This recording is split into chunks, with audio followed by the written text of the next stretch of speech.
جو پاکستان تحریک انصاف کے لوگ لگا رہے ہیں، مولانا فضل الرحمان جو ہیں وہ اپنے حلقوں کے اندر لگا رہے ہیں، ظاہری بات پنڈی کے اندر تو مولانا کا اس طرح کلیم نہیں ہے، اور پھر مسلم لیگ نون کی جانب سے نواز شریف صاحب مانسیرا کے اندر لگا رہے ہیں۔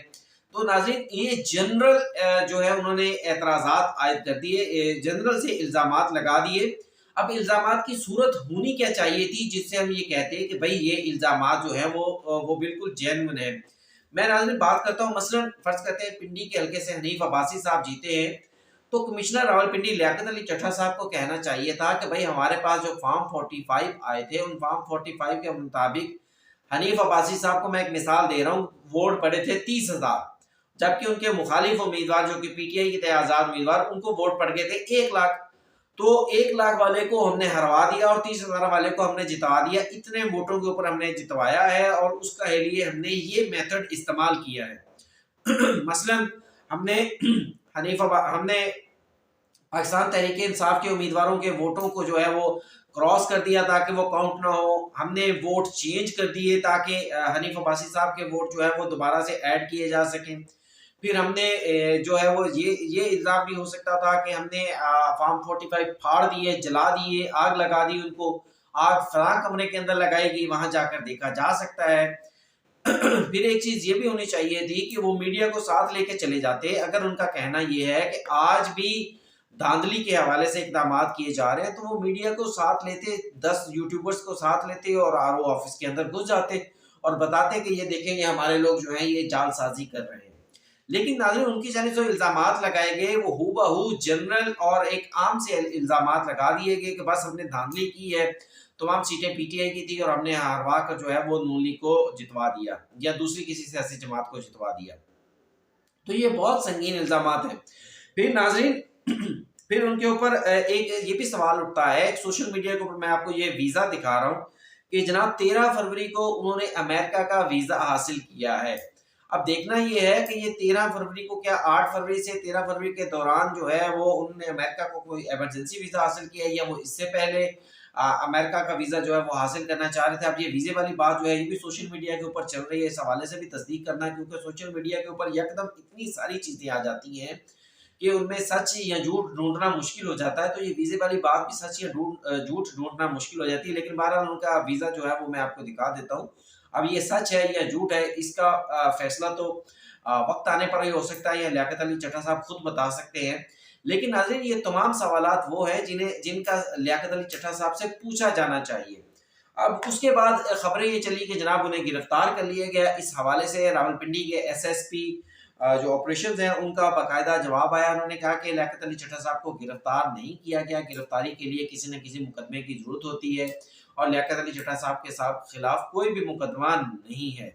پھر ناظرین ان کے خلاف ارسلان ایڈوکیٹ کی جانب سے راولپنڈی کچہری کی جو چوکی ہے وہاں پر ایک درخواست بھی دائر کر دی گئی، اور اس درخواست کے اندر یہ کہا گیا کہ کمشنر راولپنڈی اور تمام ڈی آر اوز اور آر اوز جو ہیں ان کے خلاف مقدمے کا اندراج ہونا چاہیے، ان کے خلاف کارروائی ہونی چاہیے، کیونکہ انہوں نے انتخابات کے نتائج کو چوری کیا ہے تو ان کے خلاف کارروائی ہونی چاہیے۔ اب میرے نزدیک یہ ایف آئی آر درج ہونی چاہیے، لیاقت علی چٹھا صاحب اس ایف آئی آر کے اوپر گرفتار ہونے چاہیے، پولیس ان سے تفتیش کرے کہ ہاں جی بھائی آپ نے کس طرح دھاندلی کروا دی۔ اب ناظرین کیونکہ دو اہم اداروں کے اوپر الزامات لگائے گئے تھے تو ان اداروں کی بات بھی ہم ضرور کریں گے۔ سب سے پہلا الزام لگایا گیا الیکشن کمیشن کی جانب سے، الیکشن کمیشن کے اوپر، تو الیکشن کمیشن کی جانب سے تو فوری طور کے اوپر جو ہے وہ پریس ریلیز جاری کر دی گئی اور یہ کہہ دیا گیا کہ یہ تمام الزامات جھوٹ اور بے بنیاد ہیں۔ پھر انہوں نے یہ بھی کہہ دیا کہ کمشنر راولپنڈی لیاقت علی چٹھا صاحب کا تو براہ راست انتخابات سے کوئی لینا دینا ہی نہیں تھا، نہ وہ ڈی آر او تھے، نہ وہ آر او تھے، نہ ہی کسی حلقے کے انتخابی معاملات کو وہ دیکھ رہے تھے۔ تو پھر الیکشن کمیشن کی اس بات میں بظاہر وزن ہے کہ لیاقت علی چٹھا صاحب نے پھر کس طرح دھاندلی کی۔ لیاقت علی چٹھا صاحب کو یہ ساری چیزیں بریف کرنی چاہیے تھی نا، تاکہ یہ سوالات نہ اٹھتے، وہ ایک ایک بات کو بریف کرتے بتاتے، پھر یہ سوالات نہیں اٹھ سکتے تھے۔ پھر ناظرین دوسرا اہم معاملہ یہ تھا کہ انہوں نے چیف الیکشن کمشنر نے تو تمام الزامات مسترد کر دیے، لیکن اس کے ساتھ ہی چیف جسٹس پاکستان جسٹس قاضی فائز عیسیٰ کے اوپر بھی ایک الزام لگایا اور ساتھ یہ بھی کہہ دیا کہ انہیں بھی پھانسی ہونی چاہیے۔ چلے بھائی مان لی آپ کی بات، آپ اپنے الزام ثابت کریں، پھر ہم دیکھیں گے کہ ان کو پھانسی ہونی چاہیے یا نہیں ہونی چاہیے. اگر الزامات سچ ثابت ہوتے ہیں تو پھر جو قانون کے مطابق سزا ہے وہ جو کارروائی ہے وہ ہونی چاہیے، بالکل ہونی چاہیے. اب ناظرین اس کے بعد چیف جسٹس قاضی فائز صاحب کا ایک انٹرویو جو ہے وہ آن ایئر ہوا. اس کی میں کچھ کلپس آپ کو دکھا دیتا ہوں. اب اس انٹرویو کے اندر چیف جسٹس قاضی فائز صاحب نے وہاں پر ہوا کچھ یوں کہ سپریم کورٹ آف پاکستان کے اندر کنسٹرکشن ہو رہی ہے ایک سائٹ کے اوپر انٹرنس کے قریب.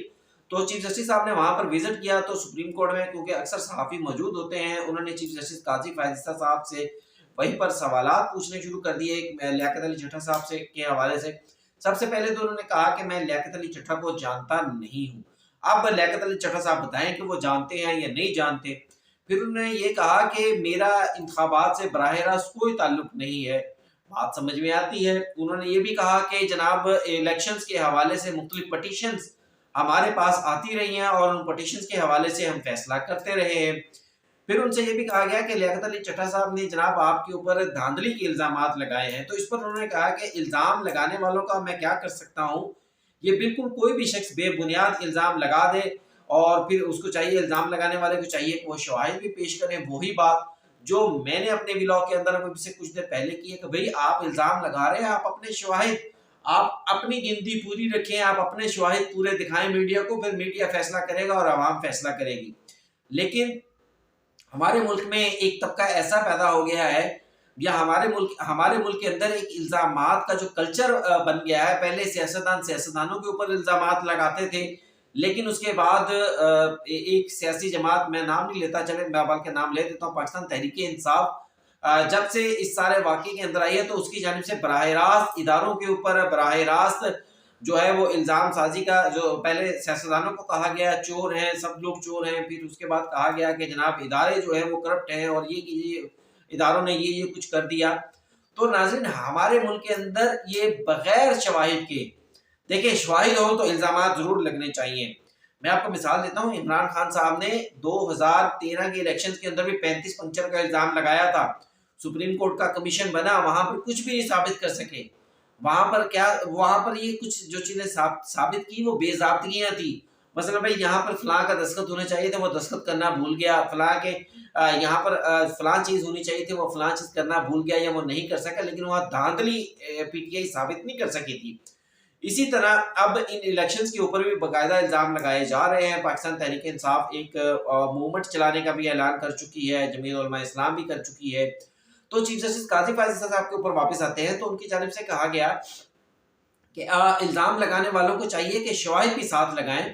اور پھر یہ بھی کہا گیا کہ جناب جو الزام لگاتے ہیں، اگر ایسے تو پھر کل کوئی قتل کا الزام لگا دے، کوئی چوری کا الزام لگا دے. پھر چیف صاحب سے یہ بھی پوچھا گیا کہ بھائی آپ کیا کمشنر راولپنڈی لیاقت علی چٹھا صاحب کو کنٹیمپٹ کا نوٹس جاری کریں گے؟ تو اس پر انہوں نے کہا کہ میں ذاتی طور کے اوپر تو کنٹیمپٹ کے نوٹسز کے خلاف ہوں، لیکن اس دن مقدمے کے اندر جو کاروائی ہوگی وہ صحافیوں سے انہوں نے کہا کہ آپ لوگ آئیے گا اور دیکھ لیجئے گا کہ مقدمے کے اندر کیا کاروائی ہوتی ہے. پھر چیف جسٹس صاحب نے مزید کہا کہ جو مقدمہ زیر التوا ہو میں ان کے اوپر بات نہیں کرتا. اب چیف جسٹس قاضی فائز صاحب کے سے جب یہ کہا گیا کہ آپ نے الیکشنز کروائے تو تب بھی انہوں نے کہا کہ بھئی الیکشنز کی کوئی بھی تاریخ میں نے نہیں دی. ہمارے پاس ایک مقدمہ آیا تھا، 12 دن کے اندر ہم نے اس مقدمے کا فیصلہ کر دیا. ہم نے صدر پاکستان اور الیکشن کمیشن سے کہا کہ آپ دونوں بیٹھ جائیں اور تاریخ دے دیں. انہوں نے تاریخ دے دی تو ہم نے فیصلہ کر دیا. پھر چیف جسٹس قاضی فائز صاحب نے یہ بھی کہا کہ ان انتخابات کو روکنے کی کوشش کی گئی 16 دسمبر کو، غالباً 16 دسمبر یا جنوری تھا. اس وقت جب چیف جسٹس صاحب جو تھے وہ بیرون ملک جانا تھا، انہوں نے ایک انتخابات کے اوپر ایک ایسا حکم دے دیا گیا جس سے انتخابات کا سارا عمل رک گیا. لیکن چیف صاحب نے فوری طور کے اوپر اس کے اوپر نوٹس لیا، مقدمے کو مقرر کیا تھا اور پھر لاہور ہائی کورٹ کے اس حکم کو معطل کر دیا تھا. تو چیف صاحب نے کہا کہ بہت ساری ایسی کوششیں بھی کی گئیں کہ انتخابات کو روکا جائے، لیکن ہم نے وہ انتخابات کروائے، ہم نے انتخابات کو رکنے نہیں دیا. تو ناظرین یہ تھا شارٹ سا انٹرویو چیف جسٹس قاضی فائز کا. الیکشن کمشنر اس کے اوپر جو ہے وہ انکار کر چکے ہیں. لیکن میری رائے کے اندر یہ جو ارسلان ایڈوکیٹ صاحب ہیں، ان کی جناب ان کی جو درخواست ہے مقدمے کے اندراج کی، اس میں مقدمے کا اندراج ہونا چاہیے.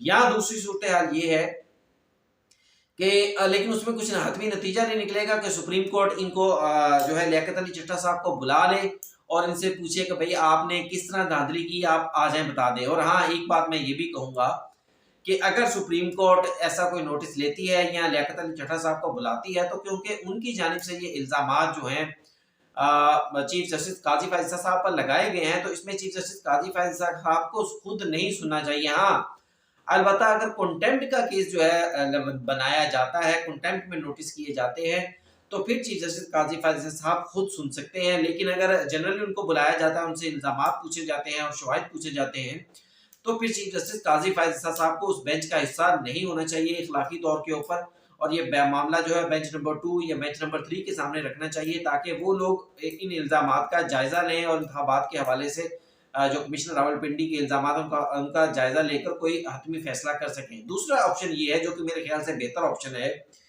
کہ جناب ارسلان ایڈوکیٹ کی درخواست کے اوپر ایف آئی آر ہو، فوری طور پر ان کو گرفتار کیا جائے اور ان سے ساری تحقیقات، ان کا بیان ریٹن لیا جائے کہ انہوں نے کہاں کہاں کیا کیا دھاندلی کی ہے، اور اس دھاندلی کہ اگر ثابت ہو جاتی ہے، ان کا الزام جو ہے وہ درست ثابت ہو جاتا ہے، تو پھر یقینی طور کے اوپر جو قانون کے مطابق میرے خیال سے انتخابات اگر دوبارہ کروائے جائیں، ورنہ اگر اسی طرح سے کیا کہتے ہیں، اگر اسی طرح سے دیگا مشتی سے یہ تمام معاملات کو چلایا گیا تو یہ تمام معاملات ملک کے لیے بہت خطرناک ہوں گے۔ ناظرین، یہ تھا آج کا ویلاگ کیسا لگا ضرور بتائیے گا، چینل کو لائک کیجیے گا، سبسکرائب کیجیے گا اور شیئر کرنا تو بالکل مت بھولیے گا۔ اجازت دیجیے، اللہ حافظ۔